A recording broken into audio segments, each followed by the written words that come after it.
Hey guys, RJ here from GADGET XTREME. Today mag-unboxing po tayo na panibagong kulay ng Redmi Note 8, ang Nebula Blue guys. Ito naman po yung unboxing natin. At susunod po natin yung Space Black guys dahil nung nakaraan guys, in-unboxing ko po yung color white. At i-compare ko din siya guys sa mga color niya. Titignan natin kung ano yung maganda sa kanya guys. At start na natin guys, buksan.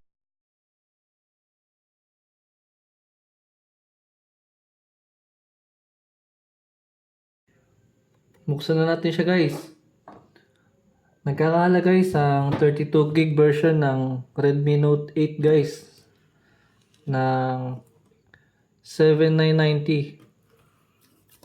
Yun po yung presyo ng 32 gig saka 3 gig version ng Redmi Note 8. Ayan. Tingnan natin to guys, itong Nebula Blue.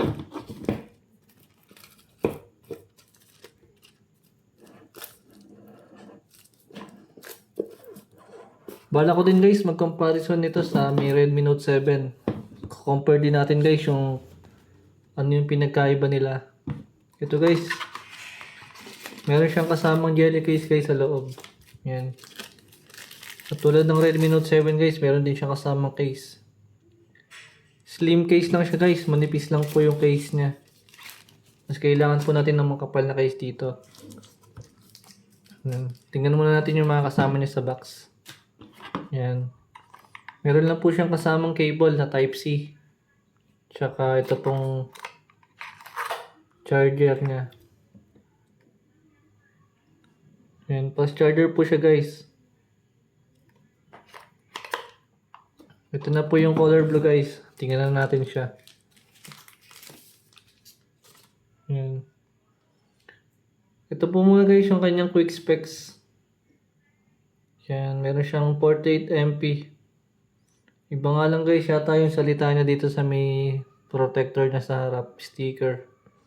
Pero dito guys, nakalagay sa kanya is 48MP siya. Na merong quad cameras at meron siyang 6.3 inches na display. At 4,000 mAh battery siya guys na Type-C na 18 watts charger. At Qualcomm Snapdragon siya na 665 guys. Octa-core. Yan. Yun po yung quick specs na guys. Halos hindi siya nalalay sa may Redmi Note 7 guys. Ito po yung Nebula Blue guys. Ito yung kulay niya. Yan.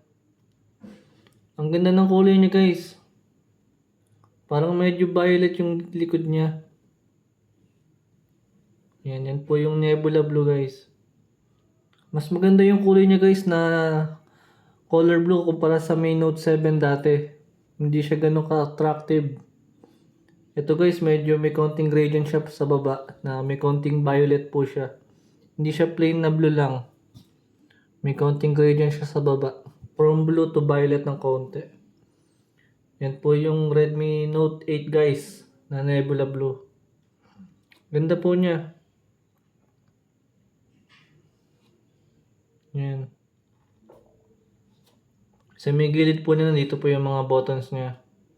Ayan. At Type-C siya guys na meron pang headphone jack. Saka speaker grill din sa baba. At andito po sa kabila yung SIM card tray niya. Ayan. At sa taas. Ayan. Hindi ko lang sure guys kung AR blaster to. Ayan po siya. Then yun lang guys yung aking quick unboxing dito sa may color blue ng Redmi Note 8. Sa mga susunod nating video guys, testing ko to sa NBA 2K20 tsaka sa ibang online games. Mag-request na lang po kayo guys kung ano yung gusto nyong testingin natin na games dito para yun yung mai-test ko sa next video.